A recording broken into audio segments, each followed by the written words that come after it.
Southern Miss takes down the Ragin Cajuns. The Golden Eagles reign supreme in the Sun Belt. It's Locked On Sun Belt. You are Locked On Sun Belt, your daily podcast on the Sun Belt Conference, part of the Locked On Podcast Network, your team every day.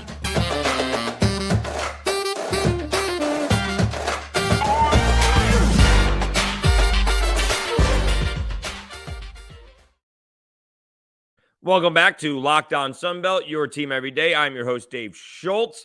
A thrilling night in the Sunbelt. Most of it was in Hattiesburg. Some of it was in Troy. My goodness. Today's episode is brought to you by FanDuel. By FanDuel Sportsbook, the official sportsbook of Locked On. Make every moment more. Visit FanDuel.com/Locked On to get started today. We will get to the rest of the Sunbelt a little bit later on. Troy with an improbable comeback at the end of the ball game. They take down South Alabama and some big wins as well for some other teams. But the big matchup was the showdown in the Sun Belt too, by the way. It was a Southern Miss taking on the Ragin Cajuns, and they had a huge crowd in Reed Green Coliseum. I mean, didn't Scott Watkins tell us, they hadn't had over 5,000 yet? They announced 8,097. Never been there, so I don't know how accurate it was, but it sure looked like it was full. They announced a sellout, and congratulations to Southern Miss. They had a whiteout. They handed out 5,000 T-shirts, but there did not appear to be an empty seat in the house. I'm not sure how much the crowd played a factor. I don't know if it was just the mics on the broadcast or whatever. They'd get really excited when Southern Miss would score, but it didn't seem like they were making a whole lot of noise when Southern Miss was playing defense. Nonetheless, the crowd had a great time. Almost 8,100, the fifth largest crowd in Southern Miss history. So even Keith Gill, the Sunbelt commissioner, was, this place is electric before the game started. And it certainly got to another level once it did start. All right, so it was back and forth. Southern Miss hits a couple of threes. Bob Marlin, Ragin Cajun coach, calls timeout, and then it's back and forth until Austin Crowley picks up his second foul. There were two key moments in the first half in this ballgame. Austin Crowley picks up his second foul. At the point in time when he did that, it was 15-14. Golden Eagles with 12:51 to go in the first half. And it didn't happen immediately. I think the Golden Eagles actually had an 18-16 lead, but over another couple of minutes, the Ragin Cajuns took control. They really had no answer in the first half for Jordan Brown. Not much in the second half either, but a little bit better in the second half than in the first half. Brown had 25 points. I'd say only 8 rebounds, because last time out he had 20 rebounds, but they did a pretty good job with him on the boards. Maybe they had a different game plan for some of the other guys. In the second half, Brown only had 9 points. So he had 16 points in the first half, only 9 points in the second half. The guy they really did a good job clamping down on was Greg Williams. We'll get into that a little bit later on. But Crowley goes out with his second foul, comes back in at the end of the half, trying to get a shot, and there's a foul on the Cajuns, so he goes and sits back down so he doesn't have to play defense. But so the Cajuns have a 36-26 lead. They actually scored with 4:07 to go. The Cajuns scored their 36 point with 4:07 to go. And so it kind of looked like the Cajuns were going to pull away. And yet, I tweeted it out. Let's see what we got here. 3:45 first half. Cajuns with the ball after USM offensive foul. Big 3:45 in this game. Does Southern Miss get back into it, or do the Cajuns pull it away? Alvarez got back into it for Southern Miss. He had 14 big first half points because Crowley had 5 because he got his second foul about 7 minutes into the game, and Haase had nothing. 0. Goose egg. Nothing. Didn't score in the first half. And yet, instead of, 40 to, 45 to 30, This ended up being a 3-point game, 36-33, and Themis Folks on like a deflection ends up getting a shot off, and it goes in with 1 second left to go as the Cajuns took a 5-point lead to half, but now the crowd is into it. Southern Miss feels good about it. They're looking at Haase. He's got no points, and we're down by 5. Crowley sat on the bench for almost 13 minutes. We're in good shape. And they were. They ended up being in good shape at that point in time. Again, Jordan Brown had a big ball game. Themis Folks had 19 points. One of the things that was interesting, Scott Watkins pointed out, one of the things that the Cajuns actually did good and keep them in the ball game was the free throws. Of course, Ragin Cajun fans will always complain about the referees. Doesn't matter that now it ends up being at the end of the ball game 22-21, but Southern Miss was in foul trouble most of the game. And so I'm trying to figure out where the officiating was slanting towards Southern Miss, right? Crowley picked up his second foul, and Mormon early in the first half, and Mormon ended up fouling out, and I think anybody fouled out for the Cajuns. So I'm trying to figure out where the officiating was an issue for the Cajuns, but it always is. It always seems to be that way. But both teams actually finished 21-26. So they both hit their free throws, both over 80%. So that was not an issue in this ball game for the Cajuns, but they just couldn't even get to the line. They could make layups in the second half. I mean, Greg Williams has a wide open layup. He got blocked by the rim. He either jumped too late. I guess he jumped too late and he put it up. And Greg Williams had a tough night.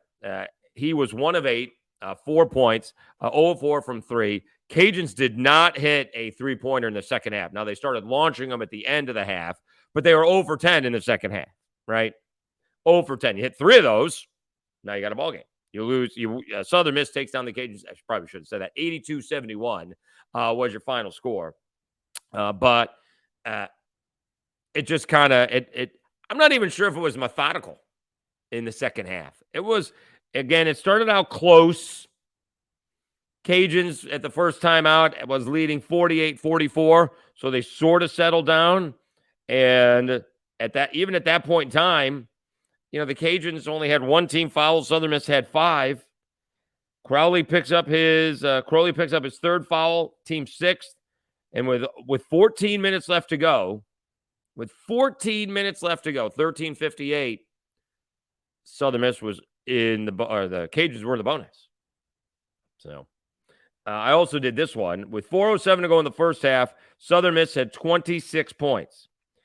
In the last 11 minutes, overall, the Golden Eagles scored 27, and they led 53-49. With 12:15 to go, Bob Marlin called time. It was slipping away. Southern Miss led 55-50 or 55-49. I think the Cajuns got it down to 4 points, 55-51 at one point in time, but that was it. It was really all Southern Miss. I tweeted out the final score. The first 15 minutes, mostly Cajuns, but the last 25 seemed to be all Southern Miss. All right, so Southern Miss gets the win. They are now sitting atop the standings in the Sun Belt, all by them lonesome. Southern Miss 11-2, Louisiana 10-3. And so I'm not going to try and figure out any tiebreaker here. The Sun Belt tiebreaker makes my head hurt, whether it's in football or in basketball. It makes my head hurt. If Louisiana had won, they would win the tiebreaker if they finished tied. Now, they're not tied, but now Southern Miss has a win and the Cajuns have a win. So, again, I'm not going to try and figure out the tiebreaker right now because that will make my head hurt. But a huge win for Southern Miss. And when you get a program that had, was it 26 losses last year? Weren't they 7-26 last year? And now they're atop the Sun Belt standings, and you put 8,100 in the crowd. Yeah, they were 7-26 last year, 1-17 in Conference USA. And now they're 22-4, 11-2 in the conference. Just a great job by Jay Ladner and his crew over there, really turning things around. Obviously, the transfer portal helping them in a big way. Haase had a huge second half, by the way. Huge second half because that's where all his points came in. he finished with 17 points, all of them in the second half. DeAndre Pinckney, 22 points. Haase had 17 points. Alvarez, only 3 points in the second half, but he saved Southern Miss with 14 points in the first half. Crowley, an off night, but he scored 13 points. Didn't really need to do anything. Apparently played some good defense. 27 minutes, but that's basically all of the second half and 7 minutes of the first half. Basically what that is. On the other side, Jordan Brown, another good ball game, 25 points, 8 rebounds. Themis Folks did what he could, 19 points on 6 of 14 shooting. But Greg Williams, only 1 of 8 from the floor. Garnett, only 2 of 4, both of those threes. Lewis had an off game. He only scored 4 points, 2 of 6 shooting. He had 8 rebounds. Cajuns actually out-rebounded Southern Miss 41-30. And at one point in time, the turnovers were heavily favored by the Cajuns, but that flipped. Well, not flipped, but evened out is more along the lines. All right, so Southern Miss takes down the Cajuns 82-71, and the Golden Eagles are in first place. All right. Let's tell you a little bit about FanDuel. This year, the only app you need at your Super Bowl party is FanDuel, America's #1 sportsbook. We're really excited about our new sports betting partner for Locked On because they're the #1 sportsbook in America, FanDuel. And if you're new to FanDuel, that's even better. They have so many great features that make betting on sports fun and easy. Download FanDuel now so you can bet Super Bowl 57 with a no-sweat first bet. You'll get up to $3,000 back in bonus bets if your first bet doesn't win. FanDuel lets you bet on everything from the money line to point spreads to who'll score a touchdown. If you can, take tails. Bet tails. Always bet tails. The FanDuel Sportsbook is safe, secure, and super easy to use. Best of all, you get paid your winnings instantly. So join FanDuel today at FanDuel.com/lockedon to claim your no-sweat first bet on Super Bowl 57. That's FanDuel.com/lockedon. Make every moment more with FanDuel, official sportsbook partner of the NFL. All right, so the big ball game was Southern Miss. I did that again. I got to remove that. Was Southern Miss taking down the Louisiana Ragin Cajuns 82-71. And again, mostly Cajuns the first 15 minutes. It seemed to be all Golden Eagles in the last 25 minutes, including the last few minutes of the first half. All right, elsewhere, meanwhile, South Alabama did all they could to blow this game. Troy wins 61-57. I'm not even sure they had a lead in the ball game. I said 5 lead changes. But, I mean, South Alabama blew this ball. I mean, there's just no other way of putting it. South Alabama blew this ball game. I think they had, they led by 9 early in the first half, or early in the second half. And I think they led by 9 in the middle of the second half. And then Troy got back into it. Troy actually took the lead 54-52 with 3:55 to go. But Turbo Jones made a three-pointer, giving South Alabama a 55-54 lead. Turbo Jones with a layup. 2.5 minutes to go, 57-54. South Alabama. By the way, again, the final score, Troy beat South Alabama 61-57. So that means that South Alabama did not score in the final 2.5 minutes. So we got a 3-point ball game. And this is where the trouble is. Turnovers. South Alabama actually had the ball with just over a minute to go, could not convert. All right. Okay. So Judah Brown is called for a foul. First free throw, good. Makes it a 2-point ball game. Second free throw, missed. South Alabama turns it over. Troy's fouled. First free throw, good. Now a 1-point game. Second free throw, missed. Turn the ball over. Now you get a layup, and you're up 58-57. Unbelievable. 45 seconds left to go. And here we go again. Kevin Samuel, God bless him, great rebounder. I think, the active leader in block shots, can't make a free throw, whatever it is. mental, physical, whatever it is. He can't make a free throw. It's like 30%, maybe less than 30%. Hasn't made a free throw since January 19th. And for whatever reason, he's still in the ball game with 45 seconds left to go. And I'm not sure if Troy did this on purpose, but they call the foul, sending Kevin Samuel to the line for one-on-one. If they didn't do it on purpose, they should have done it on purpose. And it worked. He misses. Troy gets the ball back. South Alabama has to foul. They make 2 free throws. Actually just made 1 free throw. And Judah Brown misses a 3-pointer to give the Jaguars the lead. Troy makes 1 of 2 free throws again. And Turbo Jones, I think, missed one in the corner. Let's see who missed it in the corner. Thought it was Turbo Jones in the corner. Missed one. But that was the end of the ball game. And, I mean, they called a foul on the Jaguars late. But Troy wins it 61-57. Now, let's see. It ends up being a huge ball game because, and we'll go over the rest of the standings here. Now South Alabama is 4th in the bottom 4. They could have been 6 and 7. All right. Troy would have been 6 and 7, but South Alabama would have won the tiebreaker. All right. They would be tied with Georgia Southern. They'd be ahead of Texas State. Right now, they're tied with Texas State. They'd be 1 game behind App State. Guess who's coming into the Mitchell Center on Saturday? App State. And you've won 4 in a row. And you're feeling good about yourselves. And you have a chance, really an outside chance to get a double bye, but no one's really even thinking about that, right? So many things have to happen for that to happen. But you're thinking about, you're playing better, get us, anywhere between, 5, 6, 7, 8, between 5 and 10 is where you want to be. That's all you want to be, between 5 and 10. I guess the higher up, the better, but whatever.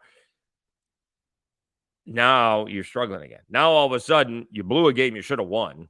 All right. This is not like they could have beaten the Cajuns. They could have beaten Southern Miss.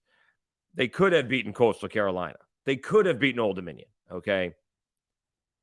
None of those games were blown like this game. This game was just flat out blown. They did not finish this game off. Twice in a row, they couldn't get the ball over midcourt when Troy misses a free throw. And then you got to wonder why Kevin Samuel is on the court after you call timeout with less than a minute to go and you're down by 1. I mean, why wouldn't you send him to the free throw line? I think Coastal Carolina did the same thing. Someone else did the same thing, sending him to the free throw line because he's not going to make one for whatever reason. God bless him, tries hard, but he's not making a free throw. And so really tough loss for South Alabama. Really tough loss. We'll see what happens if they can bounce back against App State on Saturday. But that is basically a brutal loss for South Alabama. That'll be 5 p.m. on Saturday. A little bit of an odd time, but late afternoon, early evening on Saturday. All right, let's take one more time out. We will go through the rest of the Sun Belt right after this. Again, thanks so much for subscribing to Locked On Sunbelt. We will get into baseball next week. We'll do a little softball. Softball is actually starting today. I think South Alabama is taking on Louisville. I've given my nephew a little bit of grief because, South Alabama is going to take down Louisville, aren't they? Of course, they're in a tournament, I think I was going to say Tampa, but it may be Orlando. But they're in Florida, I believe. Anyway, so we will get into the softball and in the baseball. Southern Miss, having said that, is one of the top teams in the nation. So it should be interesting watching Sunbelt play this year. All right, so please subscribe. Leave a comment. I'll be glad to comment back. Again, I just went through, tried to find out what people were seeing about this game on Twitter. And, of course, one Ragin Cajun fan was complaining about the officiating because that is the national pastime in Lafayette. That's what they do. They were 5 of 21 at one point in time in the second half from the floor. How can it be the officials' fault if you're 5 of 21? You're missing layups. So I thought the officiating was fine for the most part. In fact, the one that went the Cajuns' way should have been a foul on the Cajuns, blatantly. So, anyways, please subscribe, and we do appreciate it. Lockdown appreciates it. I appreciate it, and we're spreading the word of Locked On Sunbelt. All right, let's elsewhere. Let's check elsewhere in the Sunbelt. We'll run through these scores quickly, and then we'll look ahead to Saturday's matchups.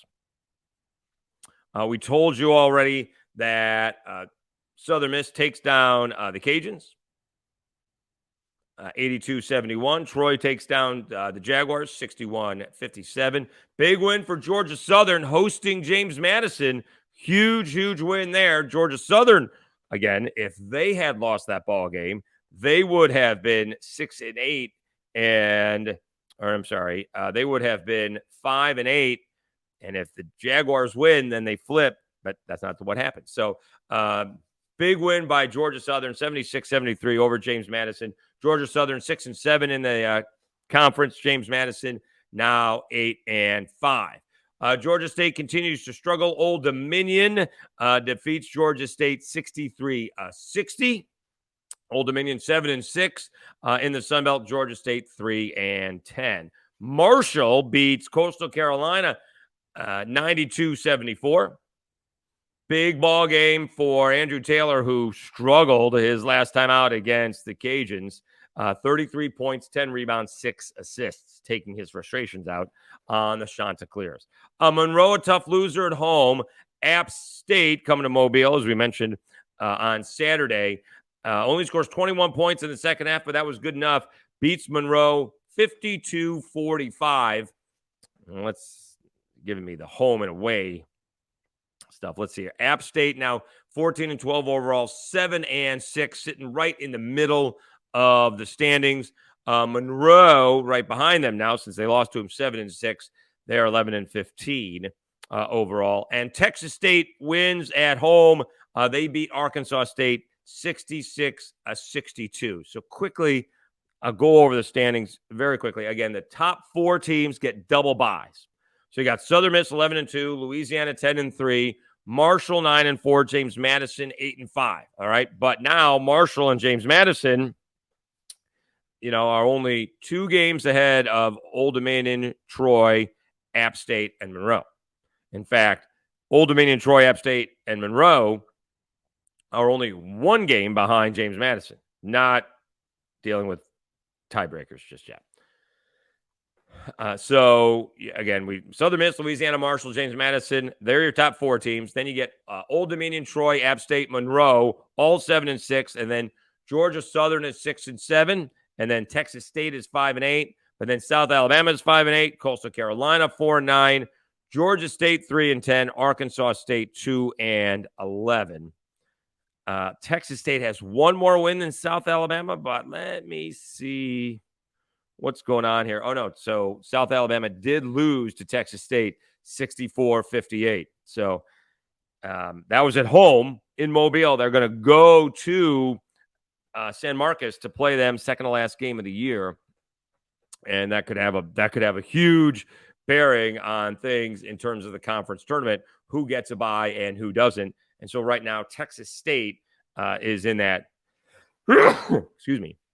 final spot to get a first round bye. All right, quickly, tomorrow's ball games, Saturday's ball games. Let's see what we get here.